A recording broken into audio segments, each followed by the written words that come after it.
Hello advisers, कैसे हो? आज मैं आपके सामने 11th की अकाउंटेंसी की बेसिक टर्म की वीडियो लेकर आपके सामने आया हूँ। इससे पहले मैंने टाइप्स ऑफ एसेट्स और एसेट्स के बारे में आपको बताया, ठीक है। इस वीडियो में मैं आपको बताता हूँ लायबिलिटी और उसके टाइप, ठीक है। तो अब देखते हैं किसके बारे में, लायबिलिटी के बारे में। लायबिलिटी क्या होती है, ठीक है, कितने इसके टाइप्स होते हैं वो हम देखते हैं। तो सबसे पहले देखो, और उसके कुछ एडिशनल इंफॉर्मेशन भी आपको मैं दूंगा, ठीक है। तो देखो, सबसे पहले लायबिलिटी होती क्या है। बिजनेस क्या करता है, सपोज करो बिजनेस किसी बाहर वाले से क्या करता है, कुछ ना कुछ उधार में सामान लेता है या कुछ ना कुछ उधार लेता है, तो उसे क्या बोलते हैं हम, लायबिलिटी। लायबिलिटी का मतलब है कुछ ना कुछ समय बाद तुम्हें क्या करना पड़ेगी, पेमेंट करनी पड़ेगी। इसका मतलब है जब तुम्हारी सरदर्दी बढ़ेगी, सपोज करो तुम्हें रात को नींद नहीं आ रही, इसका मतलब सपोज करो रात को नींद नहीं आ रही कि मेरे किसी ना किसी की पेमेंट करनी है, तो वो सारी चीजें क्या कहलाती हैं, लायबिलिटी। जब तुम्हें लगे कि मैंने कुछ ना कुछ चीजें चुकानी है, तो वो चीजें क्या कहलाती हैं, लायबिलिटी। लायबिलिटी का मतलब है, देखो लायबिलिटी क्या करती है, सपोज करो तुमने अपनी कैपिटल को बढ़ाने के लिए किसी से उधार मांगा है, ठीक है। कैपिटल को बढ़ाने के लिए, अपनी वर्थ को बढ़ाने के लिए किसी से उधार लिया है। इसमें मोस्ट इंपॉर्टेंट हमारे पास है उधार। तुमने क्या लिया है कि उधार आउटसाइडर से क्या करना है, कुछ ना कुछ पैसा या कुछ ना कुछ चीजें ली है, ठीक है। तो इसका मतलब उसके बाद क्या करना है, इसकी फ्यूचर में तुमने क्या करनी है, पेमेंट करनी है। वर्ड इंपॉर्टेंट है कौन सा, पेमेंट। ये लीगल पेमेंट तुम्हें करनी है। सपोज करो मैंने क्या करा, परचेस करा किसी अपने दोस्त से कोई सामान, मतलब सपोज करो कोई ट्रेडर से मैंने सामान उधार में लिया, अब वो मेरे क्या बन गए, क्रेडिटर। उस समय बाद मैंने क्या करना पड़ेगा, उनकी पेमेंट करनी पड़ेगी, ठीक है। तो लायबिलिटी का मतलब है कि हमने क्या करनी पड़ती है, फ्यूचर में कुछ समय बाद उनको पेड करना पड़ता है, कंपलसरी, ठीक है। तो कितने टाइप्स के होते हैं वो देखते हैं, फिर इनकी सबकी डेफिनेशन मैं आपको दूंगा। तो दो टाइप की होती है, एक को बोलते हैं शॉर्ट टर्म, शॉर्ट, इसी को हम क्या बोलते हैं, करंट लायबिलिटी। शॉर्ट टर्म या तो हम इसे क्या बोलते हैं, करंट लायबिलिटी। और इस साइड देख लेते हैं हम कौन सा, long term, long term liability, ठीक है। इन दोनों को समझते हैं।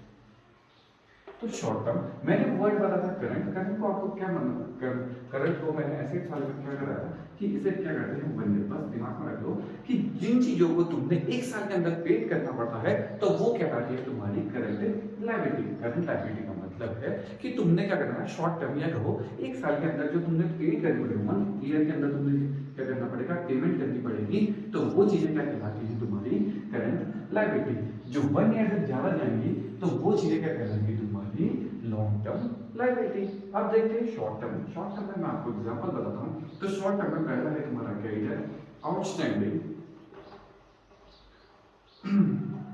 आउटस्टैंडिंग, सॉरी, आउटस्टैंडिंग, ठीक है। आउटस्टैंडिंग लायबिलिटी, बैंक लोन, ठीक है। शॉर्ट टर्म लोन, ठीक है। तो ये सारी चीजें किसके अंदर आती हैं, तुम्हारे बिल्स पेबल, अकाउंट पेबल। तो ये सारी चीजें किसके अंदर आती हैं, शॉर्ट टर्म लायबिलिटी के अंदर। अगर हम लॉन्ग टर्म की बात करें, जो एक समय की बात, तो यहाँ पर लिखते हो long term loan, long term loan, debentures, mortgage, ठीक है। तो ये सारी चीजें जिसका आगे लॉन्ग टर्म वर्ड लगे, तो वो चीजें किसके अंदर आती है, लॉन्ग टर्म लायबिलिटी के अंदर, ठीक है। तो दोबारा देखो, लायबिलिटी का मतलब है जब तुम आउटसाइड को करना पड़े, कुछ ना कुछ पेमेंट करनी पड़े, तुम्हारे पर कुछ ना कुछ क्लेम चल रहा है, ठीक है। तो इसका मतलब है जब तुम क्या करते हो कि तुमने ओन्स करा है, मतलब ओन्स करा है कुछ ना कुछ, ठीक है। तो इसका मतलब है ओन, ये क्या करना है कि तुमने क्या करा है, कि लायबिलिटी का मतलब है कि तुमने कुछ ना कुछ उधार करा है और कुछ समय बाद तुमने उसकी पेमेंट करनी है, ठीक है। तो इसके दो टाइप होते हैं, कौन कौन से, एक होते हैं शॉर्ट टर्म। शॉर्ट टर्म का दूसरा नाम क्या है, करंट लायबिलिटी। जो तुमने एक साल के अंदर पेड करनी पड़ती है, तो वो किसके अंदर आती है, करंट लायबिलिटी के अंदर। तो दूसरा नेक्स्ट है तुम्हारा long term liability. Long term liability का मतलब होता है जो तुम्हें लंबे समय के बाद क्या करना पड़ता है, पेड ऑफ करना पड़ता है, ठीक है। तो ये तो था तुम्हारा लायबिलिटी। तो लायबिलिटी के साथ साथ मैं दो पॉइंट और क्लियर कराता हूँ, वो मोस्ट इंपॉर्टेंट पॉइंट, ठीक है। तो मैं इसको नोट आउट करता हूँ यहाँ पर, पहले इनकी डेफिनेशन देता हूँ, फिर उन दोनों पॉइंट्स को क्या करता हूँ, नोट डाउन कराता हूँ। अब नेक्स्ट देखते हैं इसकी डेफिनेशन। तो देखो, लायबिलिटी का मतलब है, liability is the amount which business owns to the outside, ठीक है। उसने आउटसाइड से करना है कुछ ना कुछ उधार मांगा है, ठीक है। मोस्ट इंपॉर्टेंट वर्ड कौन सा है, उधार, ठीक है। तो नेक्स्ट देखो, इसमें दो टाइप है, कौन कौन से, short term, short term liability. Short term liability को क्या बोलते हैं, करंट लायबिलिटी, ठीक है। दोस लायबिलिटी व्हिच आर पेबल, देखो पेड करना है, पेड लिख सकता हूं, paid with in a year. With in a year का मतलब है एक साल, एक साल या फाइनेंशियल ईयर के अंदर जो तुम्हें पे करने पड़ते हैं, तो वो कहलाते हैं तुम्हारे शॉर्ट टर्म लायबिलिटी, ठीक है। अब देखिए नेक्स्ट देखते हैं long term liability. Long term liability क्या है कि इसमें लिख सकते those liability which are payable after a 1 year. ठीक है, एक साल के बाद जो तुम पेमेंट करोगे तो वो क्या लगेगी तुम्हारी लॉन्ग टर्म लायबिलिटी। इसके एग्जांपल है तुम्हारे डिवेंचर, यहाँ पे जो लोन्स है तो लॉन्ग टर्म लोन्स भी लिख सकते हो। ठीक है, तो नेक्स्ट इसके एग्जांपल देखो तो bank overdraft, most important word है बैंक ओवरड्राफ्ट। बैंक ओवरड्राफ्ट का मतलब है कि तुम्हारा जो बैंक का बैलेंस है वो तुम्हारा नेगेटिव चला गया है। तुमने देखा होगा कि तुमने सपोज करो एक पहले क्या होता था कि हम क्या करते थे मोबाइल में क्या करते थे, पहले हम क्या करते थे, सपोज करो मैं एग्जांपल बताता हूँ। सपोज करो पहले हम क्या करते थे, जो सिम्स होती थी उसमें क्या करते थे 5% लोन लेते थे। ठीक है, लोन लेने के बाद क्या करते थे वो 6 रुपए काटते थे। इसका मतलब है जब तुम्हारा जो तुमने देखा होगा कि बैलेंस कितना दिखाता था, 5 रुपए नेगेटिव में दिखाता था, है ना। तो वही चीज है, तो जब तुम्हारा बैंक का बैलेंस नेगेटिव चला जाए तो उसे क्या बोलते हैं, बैंक ओवरड्राफ्ट। ठीक है, तो बड़े बड़े बिजनेसमैन होते हैं वो क्या करते हैं कि बहुत सारी अमाउंट क्या करते हैं माइनस में उनकी चली जाती है कभी कभी, क्योंकि उनका करंट अकाउंट माइनस में भी चला जाता है। ठीक है, तो जो बिजनेस बड़े बड़े बिजनेसमैन होते हैं उनका सपोज करो थोड़ा कम पैसे में तो उनका बैलेंस बैंक माइनस में भी शो करता है। तो वो क्या करते हैं कि उनको माइनस या नेगेटिव बैलेंस की क्या होती है, उनको फैसिलिटी प्रोवाइड कराता है बिजनेस। ठीक नहीं, बैंक। ठीक है, तो बैंक ओवरड्राफ्ट का मतलब होता है कि जब तुम्हारा बैंक का बैलेंस किसमें चलता है, नेगेटिव में चला जाए। ठीक है, लोन्स हो गया, बिल्स पेबल होगा, अकाउंट्स पेबल होगा, आउटस्टैंडिंग एक्सपेंसेस होगा। ठीक है, आउटस्टैंडिंग का मतलब होता है ड्यू बट नॉट पेड। ठीक है, ड्यू बट नॉट पेड इसका मतलब है ड्यू तो हो गया है, इसका मतलब सपोज करो तुमने सपोज करो 30 दिन किसी लेबर को अपने यहाँ काम तो करा दिया है लेकिन उसकी पेमेंट नहीं कर रहा है, तो इसका मतलब यही होता है ड्यू, उसको काम तो हो गया है पूरा लेकिन उसकी पेमेंट अभी नहीं हुई है, तो उसको बोलते हैं आउटस्टैंडिंग एक्सपेंसेस। ठीक है, तो ये तो थे तुम्हारे किसके लायबिलिटी और short term liability, long term liability. अब नेक्स्ट देखते हैं कि कुछ वर्ड है तुम्हारे लायबिलिटी से रिलेटेड, वो है तुम्हारे प्रोविजन, और एक मोस्ट इंपॉर्टेंट वर्ड है तुम्हारा कंटीजेंट लायबिलिटी। वो क्या होती है वो हम मतलब नेक्स्ट में देखते हैं।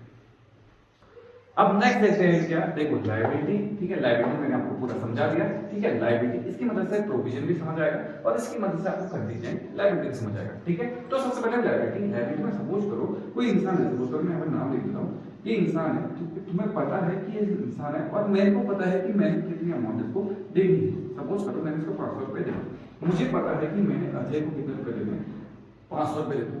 तो इसका मतलब है कि जब तुम उधार करोगे तुम्हें श्योर पता है कि मेरे को पता है, नाम भी पता है और देखो अमाउंट भी पता है कि कितनी अमाउंट उसको देनी है, तो वो क्या कहलाएगी आपकी लायबिलिटी। मैं इसी की मदद से आपको समझाने की कोशिश करूंगा। ठीक है, थोड़ा सा ध्यान रखना। उसके बाद नेक्स्ट है तुम्हारा प्रोविजन। प्रोविजन में मुझे पता तो है नाम तो मुझे पता है, सपोज करो कि अजय है, नाम तो मुझे पता है लेकिन मुझे अमाउंट नहीं पता। कि जब तुम्हें अमाउंट नहीं पता चलेगा तो वो तुम्हारी प्रोविजन कि मेरे को कितना नुकसान होगा। सपोज करो मैं आपसे बोलूं कि मेरे 500 रुपए मेरे को उधार है, सपोज करो मेरे को 500 रुपए उधार है मेरे, तो सपोज करो मैंने 500 रुपए किसी को देने हैं या मुझे 500 रुपए किसी ने मिलने हैं, तो लेकिन मुझे श्योर नहीं पता कि वो 500 में से कितने रुपए देगा। इसका मतलब है प्रोविजन का मतलब होता तो लायबिलिटी है, होता तो नुकसान है, लेकिन मुझे ये श्योर नहीं है कि कितनी अमाउंट का होगा। जब तुम्हें अमाउंट का श्योर नहीं होगा, नुकसान तो होना ही होना है, लेकिन तुम्हें ये श्योर नहीं है कि कितने रुपए का नुकसान होगा, तो वो तुम्हारी क्या कहलाती है, प्रोविजन। समझ आया।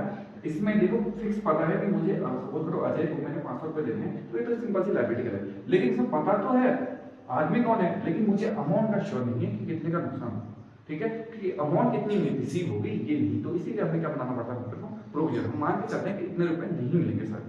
ठीक है, यहाँ पर मुझे पता है कि मुझे 500 रुपए मिलेंगे, लेकिन यहाँ पे मुझे पता नहीं है 500 में से कितने रुपए नहीं मिलेंगे, तो वो इसलिए मुझे वहां पे क्या बनाना पड़ता है, प्रोविजन।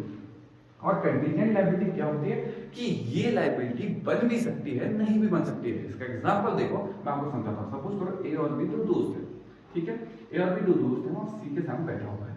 सपोज करो ए और बी दो दोस्त है, इसने अपनी बेस्ट जो इसके पास सबसे अच्छी पेन थी वो मैं इसको बी को दी, लेकिन ये चला गया है सपोज करो खेलने, तो बी क्या कर रहा था, काम कर रहा था, अचानक वो पेन उसके घर में टूट गई।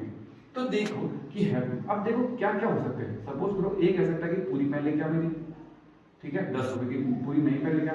बी कहेगा, सपोज करो ए ये भी कह सकता है कि तू मेरा दोस्त है कोई बात नहीं है टूट जाती है, ये भी कह सकता है। क्या कहता है वो हाफ रेट भी ले सकता है, ठीक है, कितना भी ले सकता है। बी को श्योर नहीं पता कि वो हो भी सकती है लायबिलिटी, नहीं भी हो सकती है। इसका मतलब कंटीजेंट लायबिलिटी का मतलब है ये हो भी सकती है लायबिलिटी, नहीं भी हो सकती है। ठीक है, ये क्रिएट भी हो सकती है, नहीं भी। सपोज करो जैसे सपोज करो ए और बी का केस चल रहा है, ठीक है, ए और बी का केस चल रहा है, केस हार भी सकता है, केस जीत भी सकता है। तो जब देखो केस वो हो भी सकता है, नहीं भी हो सकता है, तो वो कहलाती है तुम्हारी कंटिंजेंट लायबिलिटी। इसीलिए ये क्या होती है, बैलेंस शीट की किस में आती है, फुट नोट में आती है।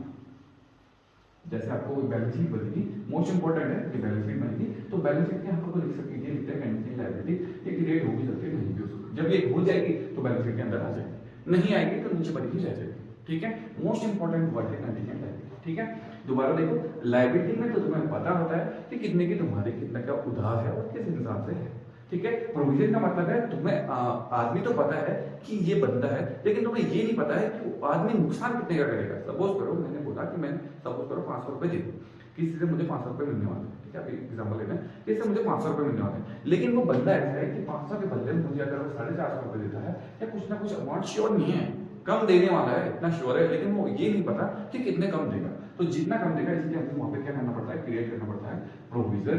और कंटीजेंट लायबिलिटी का मतलब है कि वो लायबिलिटी बन भी सकती है, नहीं भी बन सकती है। तुम्हारा दोस्त कह सकता है कि पूरी पेन लेके आ जाओ, तुम्हारा दोस्त कहता है चल हाफ रेट दे दे क्योंकि आधी पेन खत्म हो गई, तुम्हारा दोस्त कहता है अपना भाई है तू छोड़ देता हूं। ठीक है, तो ये क्या है कि हैपनिंग है। ठीक है, ये हो भी सकती है, बन भी सकती है लायबिलिटी तुम्हारी, नहीं भी बन सकती है। ठीक है, तुम्हें 10 रुपए देने ही पड़ सकते हैं, नहीं भी देने पड़ सकते हैं, 5 रुपए देने पड़ सकते हैं, नहीं भी देने पड़ सकते हैं, और तुम्हारा दोस्त है चल कह सकता है कि अब मत, कोई बात नहीं, मुझे पेन नहीं चाहिए। ठीक है, और तो तभी कंटीजेंट लायबिलिटी किसमें आती है, बैलेंस शीट किसमें आती है, फुटनोट में आती है। ये मोस्ट इंपॉर्टेंट है तुम्हारे। ठीक है, ये तीनों चीज।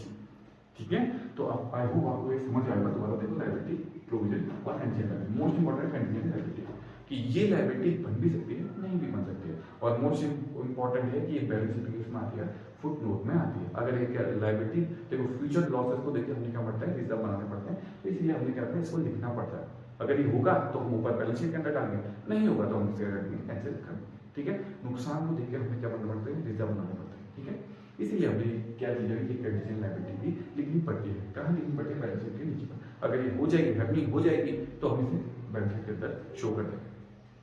ठीक है, आई होप आपको ये वीडियो पसंद आएगी। ठीक है, अगर आपको कोई प्रॉब्लम हो तो कमेंट करें, लाइक करें, सब्सक्राइब करें। Thank you.